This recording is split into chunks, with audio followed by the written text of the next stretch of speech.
Still on Richard Miles, a local issue here on gas too, Simon. Retail prices have already hit the Treasurer's worst case scenario. Mr Miles just then emphasising that the caps need time, but do you think that time should be given for those prices to come down? Will it work?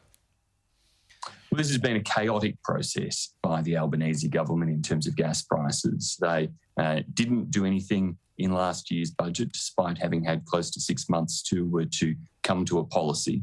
They then rushed and rammed something through Parliament with just a day or so's notice and next to no scrutiny, and of course real concerns from international investors, from suppliers as to what it would mean for supply. And now we're seeing questions as to whether it's really going to work at all. And our real concern was that over the medium to longer term, this would actually be quite a counterproductive measure, because over the medium to longer term, it reduces the incentive for people to invest in gas projects in Australia. And by reducing that incentive and reducing the likely investment in gas projects, you're going to reduce supply in the future and create an environment where the shortages are there, putting price pressures on and really being very counterproductive. But a short-term fix is what was needed. Was this the best option?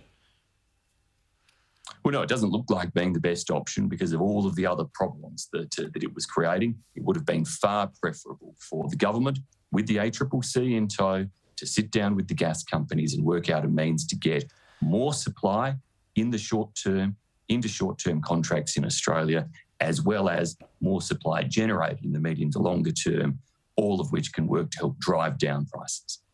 Just on Jim Molan, Simon, everyone's been talking about their reflections on him. What's your reflections of the late Senator Jim Molan, not just as a military man, but as a political mind as well? Jim Molan was a true patriot in the best sense of that word. He was a serviceman to our country. He gave his all in the military, but also in the Parliament. And what I saw in the Parliament over the recent few years that he was there was somebody who put great thought, great analysis, great strategy behind the approaches, was willing to speak up and speak out, even if it ruffled powers that be at the time, because he did so always conscious of what was in Australia's national interest and willing to make sure he always put that first. And even in these last few very trying months, the number of times that as Senate leader, Jim would contact me or I'd contact him, and the conversation would be him really focused on the next milestone, the last Senate estimates, where he was determined to make sure he was well enough to appear, to ask the questions that he thought needed to be asked and to pursue those, but always in a thoughtful, considered, polite manner. He was really the epitome of an officer and a gentleman as well, but one who was willing to go the extra yards wherever necessary.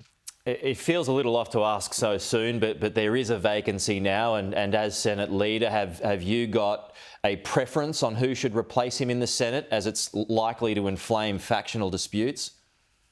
Well, I certainly don't come with a preference at this stage. The focus is on Jim. The Senate has a long convention in terms of respect for pairing arrangements between different parties, and I have absolute confidence that the government will continue to honour that. So there is no need for these processes to be rushed. Right now, we should give Jim Molan the respect that he deserves, the support to Anne and Jim's family in terms of their time of grief. And of course, New South Wales can work through those processes, which I'll respect the New South Wales Party doing according to their rules. Okay. On to PNG, what are you doing there, Simon? What's the mission?